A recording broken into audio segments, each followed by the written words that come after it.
और इधर बटेंगे तो कटेंगे वाले नारे के बीच महाराष्ट्र में all India Muslim personal law board ने महाविकास आघाड़ी को समर्थन देने का बड़ा ऐलान कर दिया है।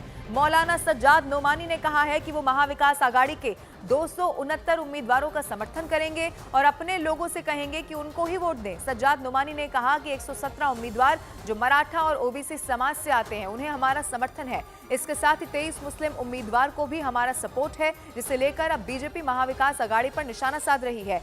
बीजेपी का आरोप यह है कि एक तरफ कांग्रेस बटेंगे तो कटेंगे का विरोध कर रही है, दूसरी तरफ मुस्लिम संगठन खुलेआम आघाड़ी को समर्थन देने की बात कर रहे हैं। अब गौर करने वाली बात यह भी है कि इससे पहले उलेमा बोर्ड ने आघाड़ी को सशर्त समर्थन देने की बात कही और अब सज्जाद नोमानी ये कह रहे हैं कि उनकी टीम ने पूरी रिसर्च के बाद समर्थन देने का फैसला कर लिया है।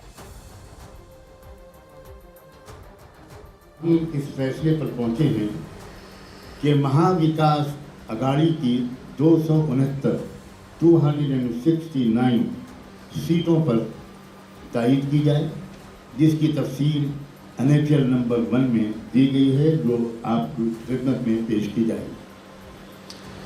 महाविकास आघाड़ी के अलावा हमने चंद सीटों पर दूसरी पार्टियों के कैंडिडेट्स की भी तायीद करने का फैसला किया है कि इन इलेक्शंस के नतीजों के जरिए जमहूरियत, डेमोक्रेसी और देश का दस्तूर, संविधान मज़ीद मजबूत होगा और उनकी मुखालफत करने वाली ताकतें कमज़ोर होंगी। हम आपके ज़रिए महाराष्ट्र के एक वोटर से ये अपील भी करते हैं कि वो 100% वोट डालें और हमारे प्रदेश और देश के मुस्तकबिल को संभालने में अपना भरपूर रोल प्ले करें। और महाराष्ट्र में all India personal law board के इस ऐलान के बाद भारतीय जनता पार्टी ने महाविकास आघाड़ी पर बड़ा हमला कर दिया है। बीजेपी ने कहा है कि महाविकास आघाड़ी अब मुस्लिम विकास आघाड़ी बन गई है। इसके साथ ही बीजेपी ने सवाल भी उठा दिया है कि सेक्युलरिज्म की बात करने वाले अब कहां पर हैं।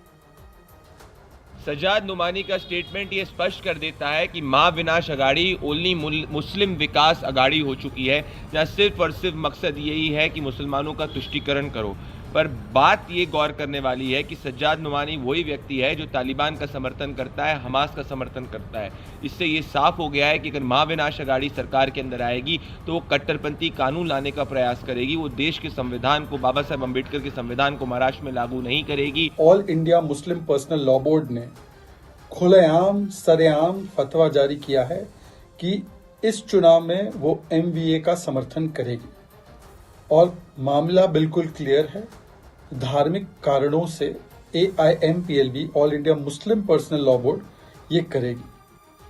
हालांकि सज्जाद नौमानी से पहले धार्मिक नेता तौकीर रजा भी अपनी भड़काऊ तकरीर में मुसलमानों से एक होने की अपील कर चुके हैं। तौकीर रजा ने अपनी तकरीर में कहा था कि अगर बटे रहोगे तो सुनी नहीं जाएगी। तुम दिखाओ कि हमारी तादाद को छुपाते हो। जिस दिन हम सड़कों पर आएंगे तो तुम्हारी रूह कांप जाएगी और तुम हमारी बात सुनने पर मजबूर हो जाओगे।